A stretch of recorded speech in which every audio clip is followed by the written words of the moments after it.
I'll reveal a powerful liquidity strategy that's able to generate $500 per day in profits. The best part, you don't need a large starting capital for this to work. And it's the exact strategy used by professional traders, yet I'm breaking it down so simple that anyone, even total beginners, can follow. So if you want to learn the strategy that professional traders actually use, this is it. Now, let's dive in. So, the strategy revolves around one key concept: liquidity. But what exactly is liquidity? In simple terms, they are areas where pending orders are placed in the market. Let's break this down with a practical example. Imagine you're looking at a chart and decided to place a buy order at a certain price level. What you're actually doing here is providing liquidity to the market at that price level. You're basically telling the market, hey, I'm willing to buy at this exact price. The same principle applies when you place a sell order. You're basically telling the market, hey, I'm willing to sell at this exact price, which also creates liquidity at that level.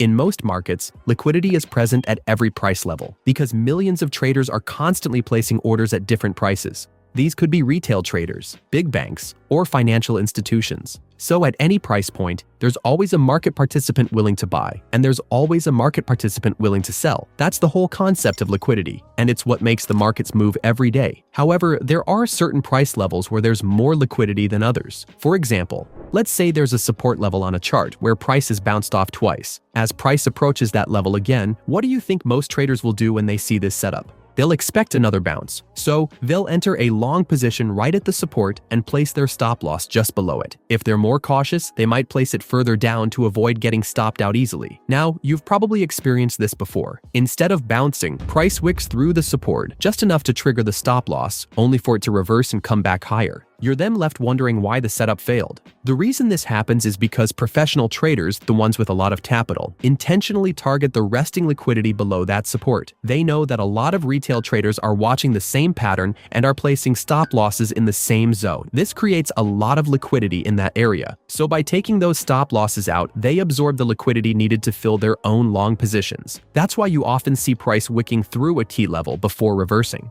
And so, I'm going to teach you how to be in the 1% of traders who takes advantage of this, so you don't end up like the 99% who gets stopped out. And just so you know, this strategy works best on lower time frames, like the 5 to 15 minute chart, and it can be used on any asset, whether it's Forex, crypto, or stocks. Let's begin. So first, to simplify everything, I'm going to break down the strategy into 4 simple steps that you can follow. Keep in mind that all of these steps are connected to one another, meaning if you skip any of them, you can't proceed to the next one. So let's begin. Step 1 is identifying something called a break of structure in price. To do this, we first need to understand how trends actually form. So we all know there are 2 types of trends in the market: uptrends and downtrends. Let's take an uptrend for example. During an uptrend, the markets rarely move straight up. Instead, it moves in a structured way, forming what's called higher highs and higher lows. On the flip side, during a downtrend, the structure you'll find is price forming lower highs and lower lows. Now, in an uptrend structure, whenever the previous high gets broken and price forms a new higher high, that's what we call a break of structure. Similarly, in a downtrend, whenever the previous low gets broken and price forms a new lower low, that's also called a break of structure. Now that you have an idea of what a break of structure is, let's look at a real chart example. In this chart, we can see that price is forming higher highs and higher lows, indicating an uptrend. To find the break of structure, we simply look at the moment price broke above the previous highs and formed higher highs, which is right here. So this becomes our break of structure. Now, it's important that you wait for a candle to actually close above the previous highs for it to count as a break of structure. So wicks alone don't count. Once a break of structure is identified, we can move on to step 2, which is identifying a supply or demand zone. These are areas where large buy or sell orders were placed in the market, causing a sharp move in price. The easiest way to find these zones is to first spot a break of structure. Then, look at the starting point before the sharp price move which led to that break of structure. The area right before the sharp move upwards is called a demand zone. Similarly, in a downtrend, the area right before the sharp drop that led to that break of structure is called a supply zone. Returning to our original example, since we've already identified a break of structure, finding the demand zone becomes easier. We look at the area right before the sharp move that led to that break of structure. In this case, price began its sharp move upwards at this point. To mark the demand zone, highlight the last candle right before that sharp move. Use the rectangle tool to draw a zone from the candle's low to its high. This marked area becomes our demand zone. Now that we've identified a demand zone, we move on to step 3, which is finding a liquidity level. And this is the most important step in the entire strategy. To put it simply, liquidity levels are areas where a lot of stop-loss orders are placed. Examples of liquidity levels are double bottoms, triple bottoms, or even multiple rejections from the same level. The point is, when a level looks too obvious for a bounce, a lot of traders enter long positions there and usually place their stop losses just below it. This causes a buildup of liquidity under that level, which becomes a target for stop hunts. So what we're trying to find is any type of liquidity level that's located above our demand zone. What usually happens is that price will break below that level, sweeps the liquidity below it, and then bounces off our demand zone. This bounce becomes our long opportunity.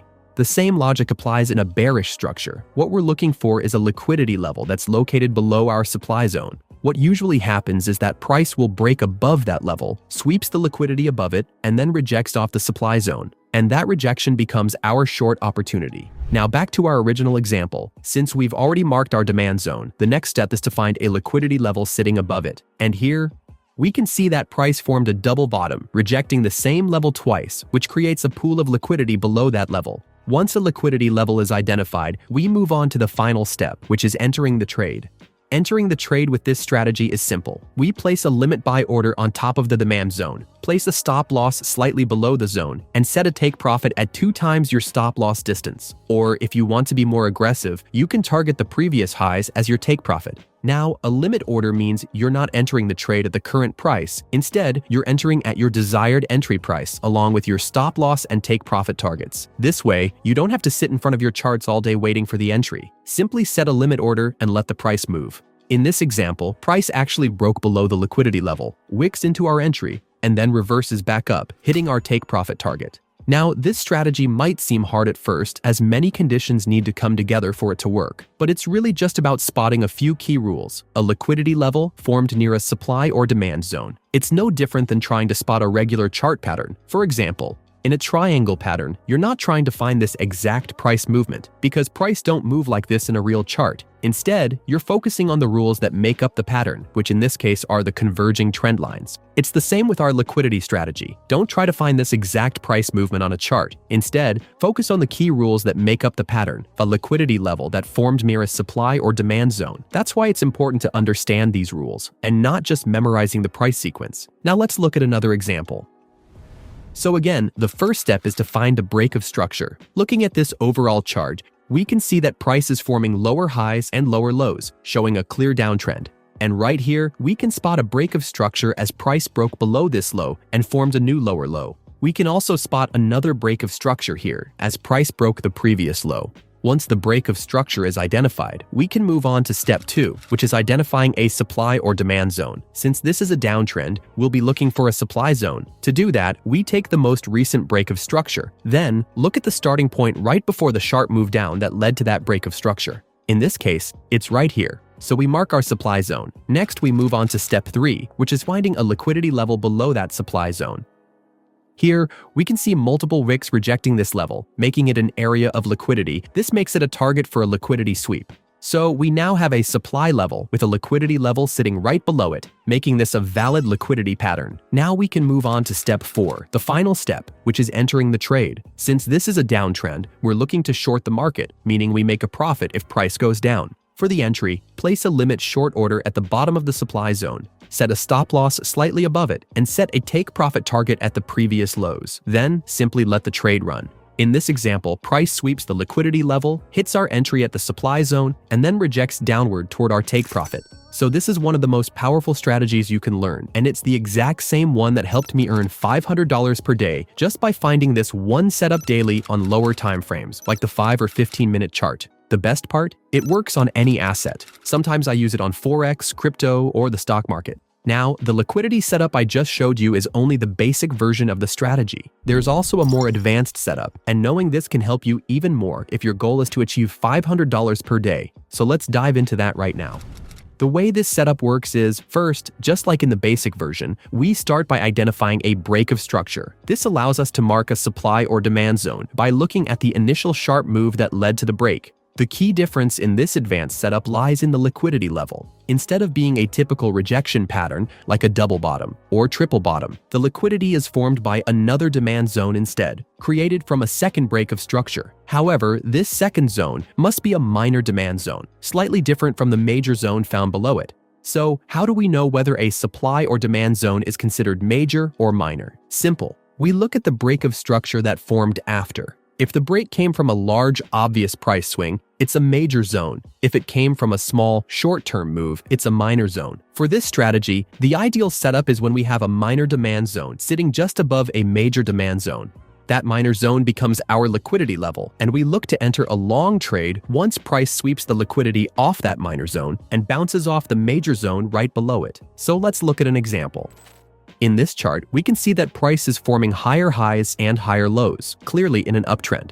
Right here, we see a break of structure, which means we can draw our demand zone at the initial move before that break, which is right here. Now, if we look closer, we can also spot another break of structure just above, meaning we can draw another demand zone before the initial move that led to that break. Since that break came from a small price swing, we classify the zone as a minor demand zone. Meanwhile, the zone below was formed from a large price swing, which makes it a major demand zone. So now we have our ideal setup, a minor demand zone sitting just above a major one, giving us a valid liquidity setup. For the entry, we place a limit long order at the top of the major demand zone, a stop loss slightly below it, and a take profit target at the previous highs. In this case, we can see that price rejected a few times at the minor demand zone before breaking it, retested the major demand zone which triggers our entry, and then bouncing up to hit our take profit. A clean and successful trade. So let's look at another example.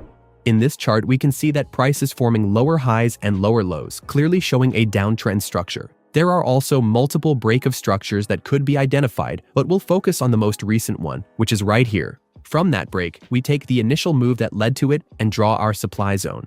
Looking closer, we can also spot another break of structure that came from a smaller price swing. This lets us draw a second supply zone, and since it was formed from a smaller move, we classify it as a minor supply zone. In contrast, the zone above was formed from a larger price swing, which makes it a major supply zone. At this point, we now have a minor supply zone sitting just below a major supply zone, giving us a valid liquidity setup. So for the entry, we place a limit sell order at the bottom of the major supply zone, set a stop loss slightly above, and target the previous lows for take profit. As we let the price play out, we can see that it showed rejection towards this minor supply zone, further confirming that this is a strong liquidity level, breaks through it sweeping the liquidity, hits our entry at the major zone, and then drops toward our take profit. Another clean and profitable trade. And that was a full tutorial on the liquidity strategy that helped me make $500 per day. Now, if you're serious about trading this strategy, you'll need a reliable platform that can execute these trades fast and